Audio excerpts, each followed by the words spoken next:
ৰাইজৰ পদূলিয়ে পদূলিয়ে গুৰেশ্বৰৰ সুসন্তান তথা যুৱ নেতা কুলদীপ ৰাজবংশী হাইস্কুল শিক্ষান্ত পৰীক্ষাত উত্তীৰ্ণ ছাত্ৰ ছাত্ৰীক সম্বৰ্ধনা জ্ঞাপন। আজি গুৰেশ্বৰৰ অঞ্চলৰ বহুকেইখন গাঁৱত উপস্থিত হৈ ছাত্ৰ ছাত্ৰীসকলক গামোচা আৰু কলমেৰে শুভেচ্ছা জ্ঞাপন কৰাৰ লগতে সম্বৰ্ধনা জ্ঞাপন কৰে।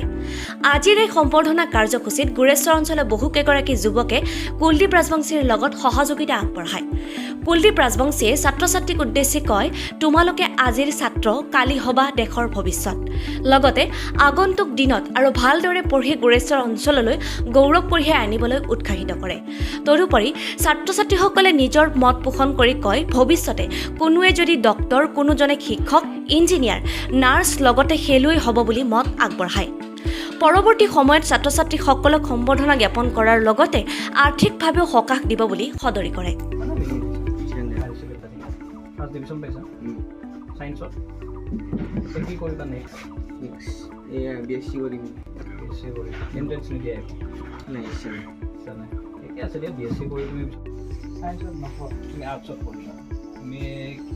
ঠিকে আছে বাৰু, আৰ্টছত পঢ়িও তুমি ACS বা IAS এইবিলাক হ'ব পাৰিবা।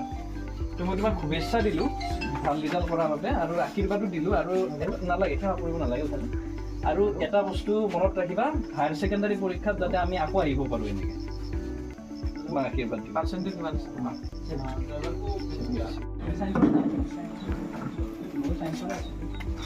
তুমি এতিয়া কি পঢ়িবা?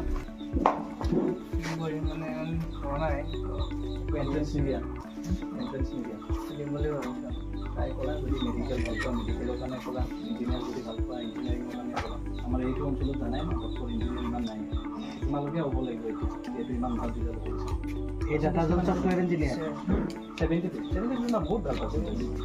আৰু 3% হ'লে তোমাৰ start Kuldeep Rajbongshi master B class থাকে ছফ্টৱেৰ ইঞ্জিনিয়াৰ ওচৰতে ঘৰ।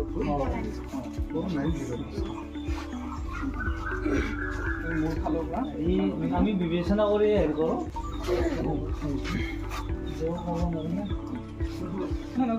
বাবু